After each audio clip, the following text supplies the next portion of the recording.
Bien, pues la bioremediación es una tecnología que utiliza el potencial metabólico de algunos microorganismos, es decir, su capacidad de biodegradación, para limpiar sitios contaminados.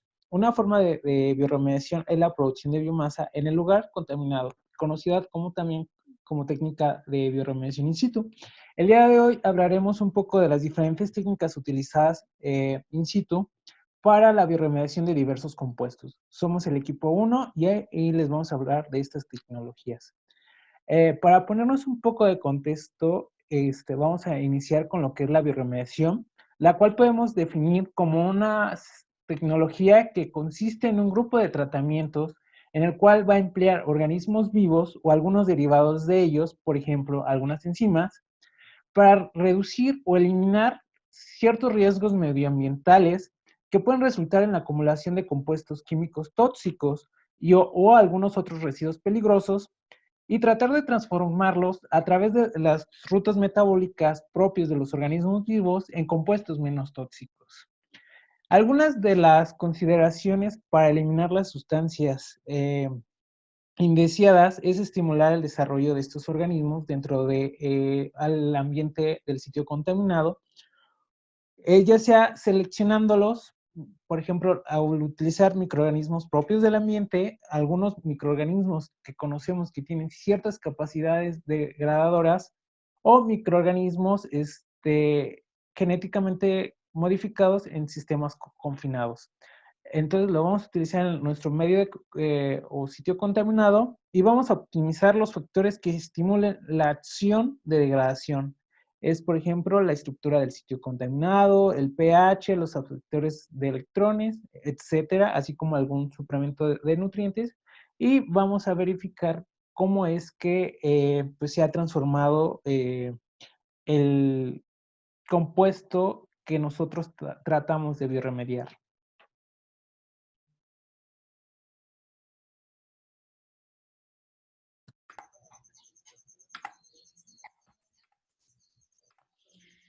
Bueno, ¿cómo debemos de elegir una técnica de bioremediación? Bueno, pues primeramente debes de tener en cuenta estas consideraciones que te voy a decir a continuación. La primera es de que debes de conocer exactamente los organismos y las características que cuenta en el sitio contaminado. La segunda va a ser la naturaleza y la concentración de los contaminantes que se encuentran en ese sitio en el que te interesa hacer la bioremediación. La tercera es conocer la dinámica de los contaminantes en el sitio contaminado. Y la tercera es que debes de tener en cuenta qué actividad biológica hay en ese sitio y los procesos de transformación que puedes aprovechar para esos contaminantes. Bueno, dentro de los tipos de bioremediación y cómo los clasificamos, como los encontramos clasificados, son tres, que es in situ, ex situ y intrínseca. La in situ son las aplicaciones en las que se trata al contaminante dentro del mismo lugar en donde éste se encuentra. No se necesita utilizar o realizar una excavación para poder tratar o bioremediar estos contaminantes que se encuentran en el sitio. En la ex situ, este tipo de técnicas sí requieren una excavación de grado o cualquier proceso para la remoción o la remoción del suelo contaminado. Y pues para estos pueden realizarse dentro del mismo sitio, pero por lo general se realizan fuera de él, que dentro del mismo sitio se determina o lo encontramos como on-site o fuera del sitio como off-site. Eh, y en la bioremediación intrínseca se basa en el aprovechamiento de los procesos físico-químicos y biológicos de los microorganismos para mineralizar o degradar los compuestos. Bueno, pues dentro de la exposición vamos a necesitar conocer como conceptos básicos como la biodegradación, y pues esta es la descomposición de una sustancia en otras químicamente más sencillas mediante la acción microbiana, y pues los materiales que experimentan este proceso se llaman coloquialmente biodegradables.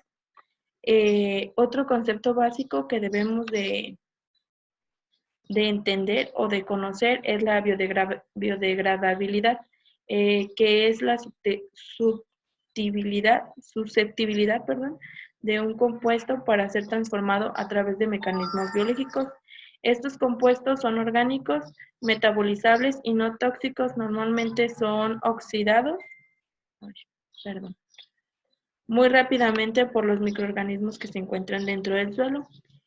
Otro término es bioconversión, que es la conversión de un producto químico en otro mediante la acción de organismos vivos por oposición a su conversión mediante enzimas aisladas, células inmovilizadas o procesos químicos. Otro término es bioacumulación, que es el aumento de la concentración de compuestos químicos estables o un metal pesado a partir de la introducción en un entorno natural. Biodisponibilidad, que es la capacidad de asimilación del contaminante por los organismos. La biolixiviación es la obtención de metales de sus componentes minerales, valiéndose de la acción de los microorganismos en el lugar de emplear tratamientos físicos o químicos. Y bioenriquecimiento, que es la adición de sustancias nutritivas o de oxígeno para aumentar el poder de su contaminante microbiano. Recalcitrancia es la resistencia a la degradación. Cometabolismo es el proceso en el que un compuesto es degradado por un organismo sin obtener energía o sustratos para el crecimiento. Mineralización, que es la degradación de un compuesto hasta CO2 y CH4, provocando anaerobiosis, o CO2 con aerobiosis. Otro concepto es la sintrofía. Esta es la situación nutricional que se da en un consorcio de organismos que actúan de forma secuencial en la degradación de un compuesto sin que ninguno por separado sea capaz de degradarlo completamente. Compuestos xenobióticos son sustancias que presentan estructuras diferentes a los compuestos naturales y es generada principalmente como consecuencia de actividades industriales. Su toxicidad radica en su gran persistencia en el medio ambiente. Y otro concepto, biofertilización, que este es el empleo de inoculantes microbianos o grupos de microorganismos, los cuales de una forma u otra proveen una mejor disponibilidad de nutrientes cuando estos son aplicados a los cultivos. Y por último, como concepto básico es detoxificación, que esta alude a la neutralización y eliminación de las sustancias tóxicas. También es conocida como atenuación natural, y esta consiste en la utilización del potencial enzimático para la mineralización y la cometabolización y la degradación de compuestos hasta productos intermedios. Estos se pueden llevar a cabo en medios aerobios o anaerobios, pues teniendo en cuenta que va a haber una gran variedad de interacciones biogeoquímicas entre los componentes del sitio contaminado, los organismos y los contaminantes. Esto porque la biodegradación intrínseca se lleva a cabo por medio de los microorganismos autóctonos, o sea, los microorganismos que se encuentran dentro del mismo sitio, del lugar contaminado. Y pues esto va a depender de las actividades o de las habilidades metabólicas de cada microorganismo que se encuentre dentro de ahí. Pues como se puede, bueno, más bien, se sabe que toda técnica tiene ventajas y desventajas, entonces las desventajas de esta técnica es que, pues, como se utilizan los microorganismos que están dentro del sitio contaminado, no se le puede dar las condiciones necesarias ni las adecuadas que los microorganismos podrían necesitar para llevar a cabo una completa degradación o movilización del contaminante. Entonces, pues bueno, una de las desventajas es que estos carecen de nutrientes esenciales para los microorganismos. pues como se los dije, no podemos darle los nutrientes necesarios que ellos necesitan, porque como ya están dentro del sitio contaminado, ellos digamos que de ahí obtienen lo que ellos necesitan para vivir. Otra desventaja o otro factor que limita la biodegradación intrínseca es que es la ausencia de los receptores adecuados de los electrones. Otra podría ser la inexistencia de condiciones medioambientales apropiadas. La otra es la ausencia de poblaciones microbianas con el potencial enzimático adecuado y necesario para degradar los contaminantes. Pues, lo que quiere decir es que no podemos agregar otros microorganismos porque la degradación que se lleva a cabo o la biodegradación que se lleva a cabo ya está dada por los microorganismos existentes. No es como que uno llegue y le agregue otro microorganismo, sino con los mismos que ya tiene la contaminación, perdón, con los mismos que ya tiene el sitio contaminado, con esos mismos se contrarresta la contaminación que se está llevando a cabo.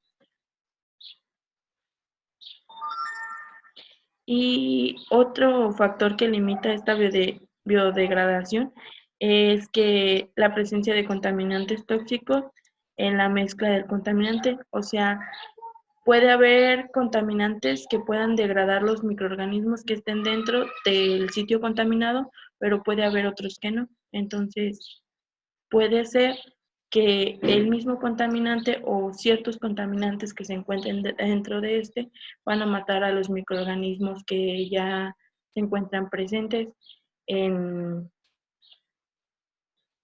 pues en el sitio contaminado, y por lo tanto esta degradación no se va a poder llevar a cabo totalmente por por los tóxicos que se encuentran dentro del sitio contaminado.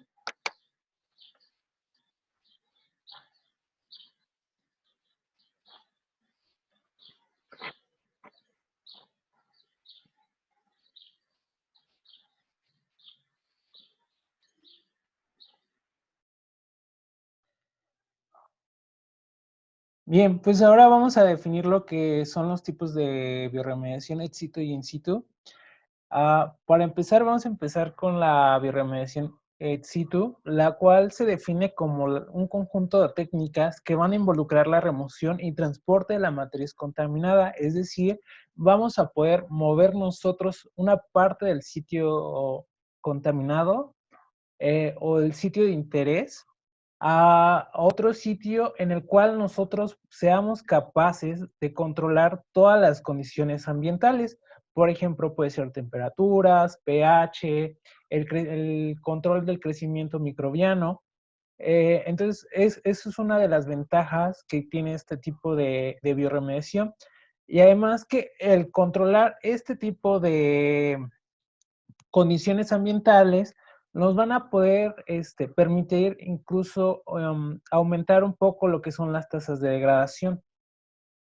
La bioremediación in situ es el tratamiento que se realiza en el mismo sitio contaminado, es decir, no lo transportamos como es el caso de la bioremediación ex situ, y es una opción bastante utilizada, ya que no es necesario ni excavar ni transportar la matriz contaminada, por lo cual también genera en teoría, un bajo impacto en otros ambientes. Su objetivo va a ser estimular y crear las condiciones favorables para el crecimiento microbiano, en este caso en el que se utilicen organismos. A partir de los contaminantes, ya sea utilizándolos como fuentes de carbono, y en el cual generalmente puede lograrse con el suministro de aire u oxígeno. Como veremos más adelante, hay técnicas en las cuales es necesario suministrar algún tipo de nutriente o algún tipo de factor como el aire o el oxígeno, aumentar microorganismos, controlar la humedad, aumentarla, además como el control del pH y la temperatura, ¿sí? A continuación, vemos en la tabla 1 la comparación de las ventajas y desventajas entre los dos tipos de bioremediaciones in situ y ex situ.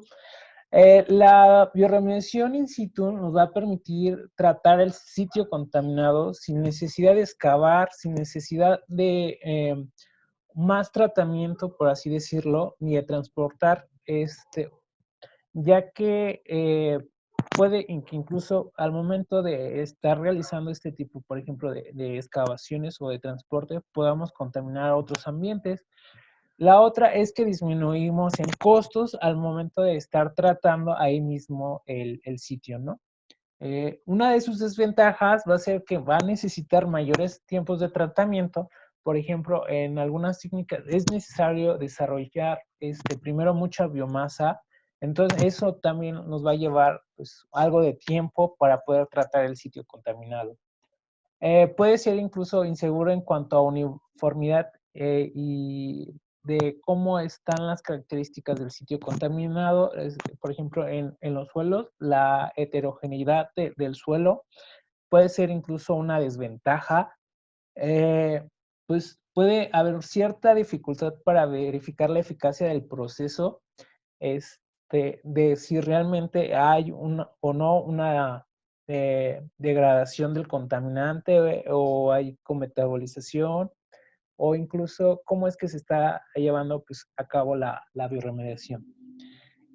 Por su parte, la bioremediación in situ pues, va a tener un menor tiempo de tratamiento, es más seguro en cuanto a que sea uniforme el tratamiento y es posible homogenizar y muestrear periódicamente. Pues esto que pues nosotros controlamos las condiciones. Un ejemplo, por ejemplo, para muestrear periódicamente es mediante el uso de, por ejemplo, de bioreactores o a nivel de laboratorio, ¿no? Algunas de sus desventajas es que pues, es necesario excavar y transportar el sitio contaminado hacia el lugar donde vamos a trabajar. También hay un aumento en los costos de ingeniería y así como los equipos pues necesarios en los que hay que invertir para pues, llevar a cabo el proceso, ¿no? Por ejemplo, hablan de bioreactores, de maquinarias por ejemplo, las biopilas o cosas así. Entonces, se necesita un mayor equipo ingenieril.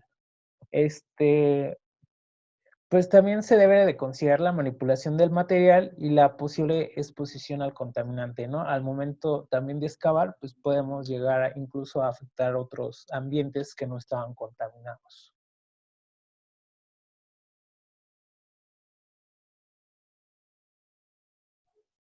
Hola, buenas tardes. Les voy a hablar un poquito de lo que es la bioestimulación.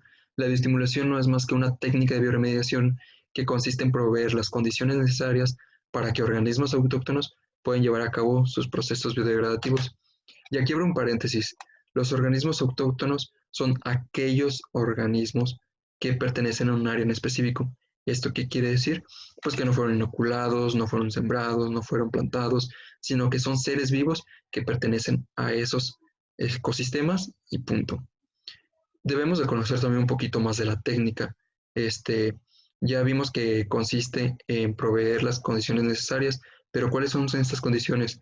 Bueno, pues es la temperatura, el pH, algunos nutrientes, en algunos casos se les adiciona también oxígeno.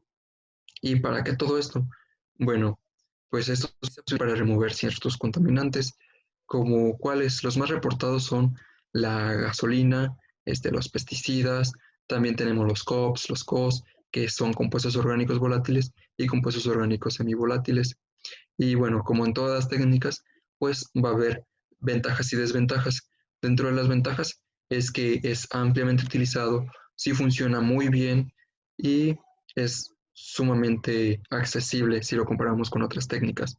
Entre las desventajas, pues es que si tenemos un área donde va a haber diferentes tipos de suelo, por poner en ejemplo, un suelo arcilloso, un suelo arenoso, no se va a poder llevar a cabo esta técnica o sería muy difícil llevarlo a cabo porque al tener toda esa heterogeneidad, pues es difícil controlar todas las condiciones.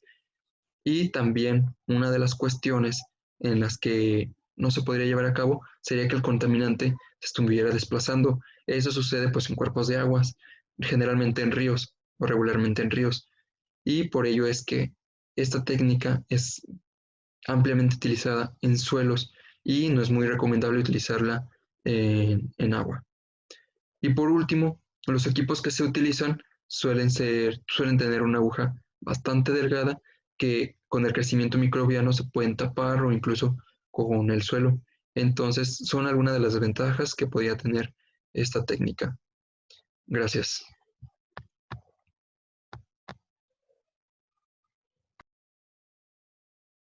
Bien, pues otra de las técnicas utilizadas ampliamente en lo que es la bioremediación in situ es la biomentación, la cual consiste en la adición de microorganismos especializados que nos van a ayudar a degradar ciertos compuestos, ya que serán capaces de utilizar el sustrato o el contaminante. Esta técnica consiste en la aceleración de nuestro proceso de bioremediación mediante la adición de microorganismos especialmente calificados para la degradación.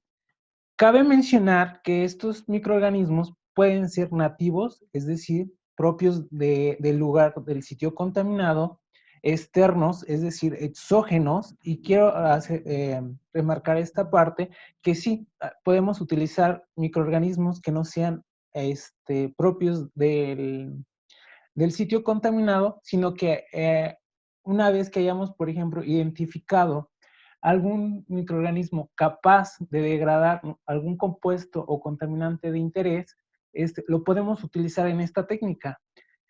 También podemos utilizar microorganismos modificados genéticamente, es decir, que hayamos potencializado su capacidad de degradación mediante técnicas de ingeniería genética o algún otro tipo de técnicas como biología sintética. Lo podemos utilizar para la degradación de algún tipo de contaminante determinado. Bueno, esta técnica se va a utilizar cuando se requiere de un tratamiento inmediato de un sitio contaminado o cuando la microflora autóctona, es decir, la indígena, o propia del lugar, no es capaz de degradar suficientemente rápido, es decir, tiene una capacidad insuficiente en su número o en la capacidad de degradación del contaminante de interés. El tamaño del inóculo a utilizar pues va a depender del tamaño de la zona contaminada, de la dispersión de los contaminantes y de la velocidad del crecimiento de los microorganismos degradadores, ya que, por ejemplo, a veces nuestros organismos propios, por ejemplo, los utilizados de manera exógena, pues se tienen que estar adaptando a estos nuevos sustratos o nuevas condiciones. Entonces, es una de las limitaciones que puede tener este tipo de técnica in situ a utilizar. Bien. Las aplicaciones que tiene esta técnica son las siguientes, ya que se ha demostrado que es una técnica ampliamente utilizada en la bioremediación de suelos, en la cual se ha encontrado que pues, este tipo de técnica se puede utilizar en la biodegradación o en la bioremediación de algunos metales pesados, de insecticidas, de nitrofenoles, de hidrocarburos aromáticos policíclicos, insecticidas, clorofenoles, herbicidas, hidrocarburos totales de petróleo y bifenilos policlorados. Algunas de las limitaciones con las que se cuenta dentro de esta técnica es que el tamaño de población de microorganismos degradadores debe crecer rápidamente como respuesta a la contaminación del medio ambiente y a veces es imposible o no es posible incrementar la población microbiana más allá de un valor de un inóculo externo. Entonces, es a veces difícil pues mantener una buena bioaumentación o inóculo de nuestros microorganismos, más y estos, como mencionaba, a veces pues son exógenos. Entonces, en lo que pues agarran como las nuevas condiciones para el crecimiento es un poquito de las limitaciones que se puede contar. Otra es la capacidad de carga de muchos ambientes viene determinada por factores tales como la presencia de depredadores, la superficie libre de los contaminantes y la presencia de abundante materia orgánica. Otra también es que algunos microorganismos añadidos pueden competir con la población autóctona antes de ocupar los nichos potenciales, por lo que ha de tenerse en cuenta la utilización de microorganismos tanto autóctonos como exógenos para la bioaumentación, ya que mejora la eficacia de este proceso. Además, también otra limitación es que se deben de realizar cultivos de enriquecimiento, aislar los microorganismos capaces de combativalizar o utilizar el contaminante como fuente de carbono y cultivarlos hasta obtener grandes cantidades de biomasa. Y pues, como ya hemos mencionado, los microorganismos difícilmente pueden establecerse y mantenerse en el ambiente contaminado, específicamente aquellos como los que son exógenos o los modificados genéticamente. Son algunas de las complicaciones. Sin embargo, esto no quiere decir que no se puedan utilizar, sino que a veces, como no es mucha la cantidad de biomasa que tenemos, ah, para propia o autóctona, no es tan rápida en los procesos de degradación, es decir, la velocidad de degradación de su metabolismo no es suficiente, es donde echamos mano de estos tipos de microorganismos, ¿no?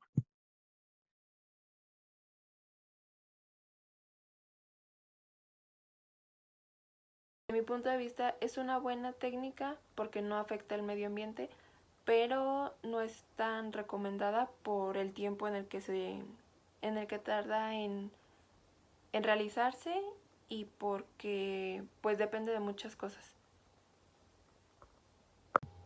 Bueno, compañeros, yo les voy a exponer la técnica de la bioventilación. La técnica de bioventilación es utilizada para suministrar oxígeno y nutrientes en un sitio contaminado.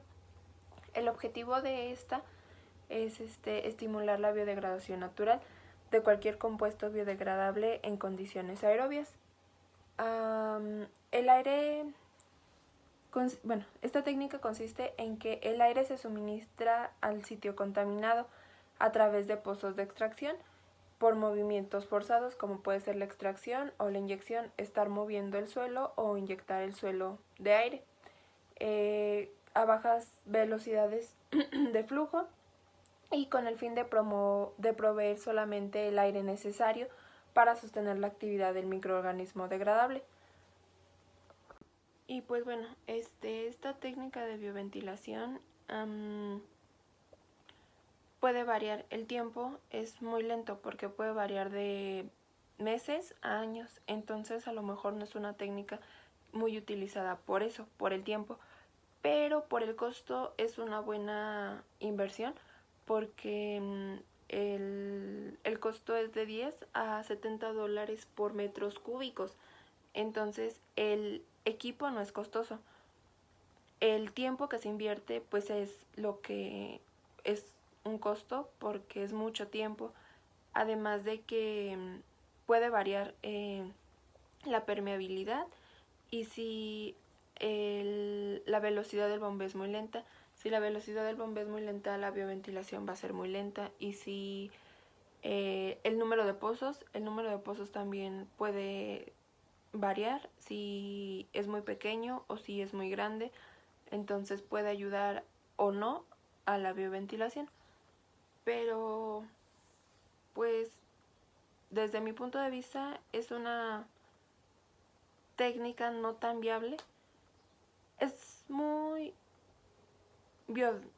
biodegradable, pero a lo mejor no es muy rápida y no es muy precisa porque todo depende del oxígeno y de todos los factores que tenga el suelo, que tenga el contaminante. Entonces, desde mi punto de vista, donde es más utilizada esta técnica es para tratar los compuestos orgánicos biodegradables, semivolátiles y no volátiles.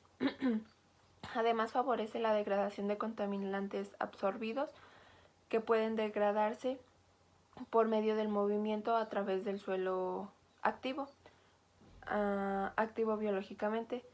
Se ha utilizado con anterioridad esta técnica para remover suelos contaminados por ya sea colorantes pesticidas y los conservadores de la madera, entre algunos otros químicos. Y por último, las limitaciones que tiene la bioventilación, pues afecta el tipo y la concentración del contaminante. Si es mucho contaminante, pues el aire no va a poder solo remover el contaminante en la concentración, por la falta de nutrientes que el suelo tenga.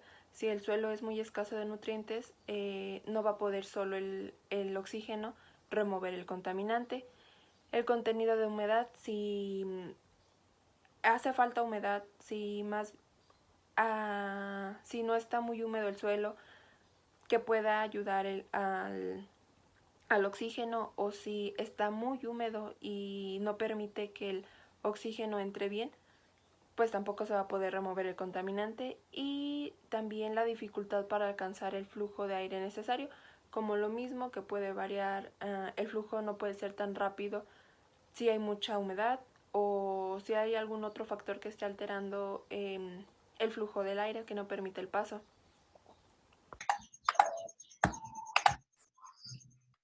Bueno, y a continuación tenemos lo que es la técnica de la bioinyección.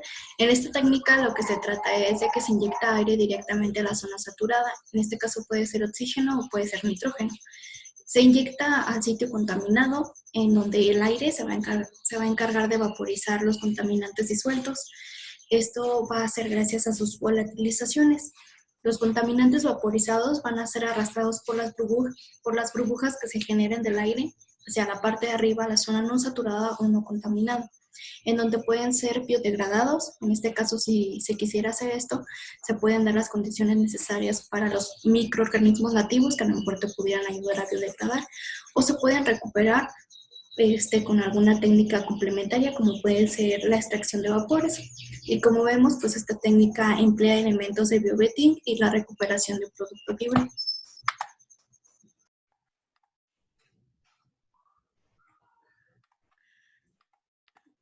Bueno, a continuación tenemos lo que son las aplicaciones. Normalmente esta técnica se implementa a lo que son los hidrocarburos y a los compuestos orgánicos semivolátiles. Por ejemplo, los que son derivados del petróleo, los más utilizados son los compuestos medios, de peso medio, que pueden ser los combustibles, como por ejemplo el diésel o combustibles de los aviones, incluso los más livianos, que es por ejemplo la gasolina. Tiende a ser más fácil su volatilización. También se encuentran los que son los compuestos más pesados, que son por ejemplo los lubricantes y los aceites. En este caso, pues sí se puede llevar a cabo una biodegradación, pero también pues va a ser más lenta en compuestos pesados, a diferencia de los compuestos livianos.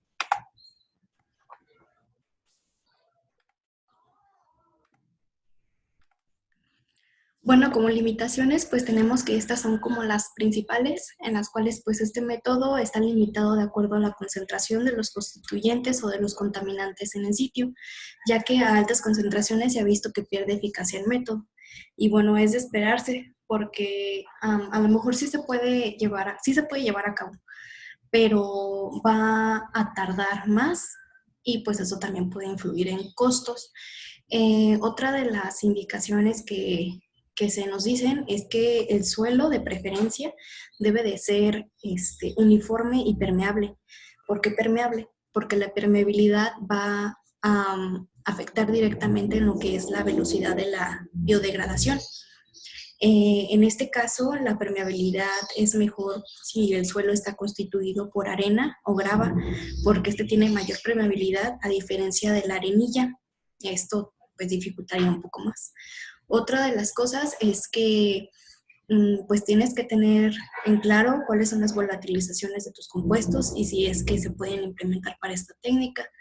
Y una de las cosas que le veo más importancia en lo que hemos visto en todo este semestre en bioremediación es que a lo mejor esta técnica tiene un potencial de migración de los constituyentes hacia otro lugar.